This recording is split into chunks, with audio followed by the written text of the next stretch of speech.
திரு சுமந்திரன் தொடர்பாக வந்து நீங்கள் கடந்த காலங்களில் ஒரு தனிப்பட்ட உரையாளர் ஒருவருடன் மேற்கொண்ட போது வந்து அதை வந்து ஒருவர் பதிவு செய்து அதை ஊடகங்களில் பதிவு செய்த சம்பவங்கள் வந்து ஊடகங்கள் எல்லாம் வெளிவந்திருந்தது.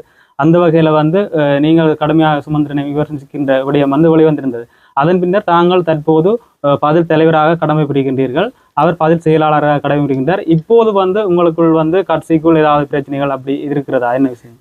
இல்லை, அது முந்தின கதையை வந்து நான் ஏற்கனவே விளங்கப்படுத்திட்டேன். அது திட்டமிட்டு வெட்டி தொட்டி போட்டது நான் என்ற குரல் தான் ரெண்டு ஓமட்டேன். அப்படியான களவில்லை. ஏனென்றா அது எங்களோட உட்கட்சியில் கதைத்து போட்டு நட்புரிமையாக கதைத்து போட்டு அவர் சுமந்திரனை பிசாசு என்று சொன்னேன். ஆனால் இல்லையாப்பா, சுமந்திரன் இருக்கலாம், அது வேறு என்ன சொன்னேன், சொல்லலை. ஆனால் அவன் சொன்ன வார்த்தைக்கு பதிலாக நான் சொன்னேன், முடிஞ்ச பரவாயில்ல, அது பரவாயில்ல, நான் ஒழிக்க இல்லையே, நீ வேணா அப்படி என்ன அவ்வளோதான். அது அவன் அப்படி அது என்ன எங்களுக்கு எதிராக காய்ச்ச அப்படியே இல்லையாப்பா, அது இருக்கட்டும். ஒரு ஒரு கதைக்கு நான் சொன்னது, அது திட்டமிட்டு தான் அது செய்யப்பட்டது. அது எடிட் பண்ணி சொன்னது. அவர் அதில் என்ன சாதிச்சு போட்டார், அவர் இன்னும் வீட்டை இருந்து கணக்கன் கொண்டு இருப்பார், எங்கேயும் சாதிக்கலை. சுதந்திரனை பொறுத்தவரை நான் அப்படியான கருத்து இருக்கேன். சுதந்திரத்தில் சில குறைபாடுகள் இருக்கலாம், அதை நான் இல்லைன்னு சொல்லலை. ஆனால் என்னை பொறுத்தவரை நீங்கள் கேட்ட கேள்விக்கு வர வழி, சுதந்திரனை அவருடைய உறவுகள் செயல்பாட்டில் என்னுடைய அணுகுமுறை முந்தைய அணுகுமுறை வித்தியாசமானது.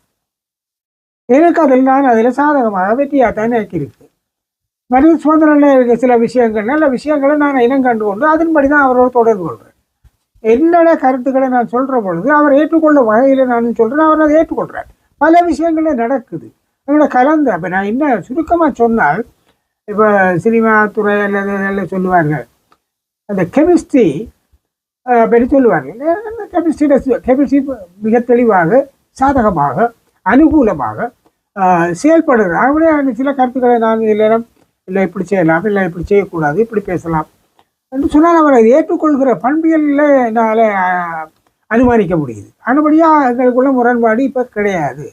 ஏன் கிடையாது என்றால், சில நேரம் சில கருத்துக்கள் அவர் சொல்கிறதுல சில நேரம் எனக்கு வேறுபாடு இருந்தால் நான் உடனே சொல்லுவேன், அவருக்கு இப்படி இல்லை, அப்படி சொல்ல இல்லாது, இப்படி சொல்லக்கூடாது இல்லாதாச்சு. இப்போ நான் உதாரணத்துக்கு நேற்றைய தினம் சந்திக்கிற பொழுது நான் முதலே சொல்லிட்டேன், நான் அறிமுகம் தலைவர் என்ற முறையில் அறிமுகம் செய்துவிட்டு என்னுடைய அடிப்படை கோட்பாட்டை மட்டும் சொல்லி அதை வலியுறுத்தி போட்டு விடுவேன், நீங்கள் பிச்சத்தை காய்க்க விடுவோம். அப்படித்தான் நடந்தது. அப்போ அந்த மாதிரி ஒரு ஏற்பாடு இருக்குது. இப்போ அங்கே போய் முக்கியமானது, நாங்கள் கட்சி தலைவரும் செயலாளரும் செய்த பிறகு ஒவ்வொரு உறுப்பினர்களுக்கும் நான் கூப்பிட்டு கையை காட்டி நீங்கள் என்று 8 உறுப்பினர்களை பேச வச்சினேன்.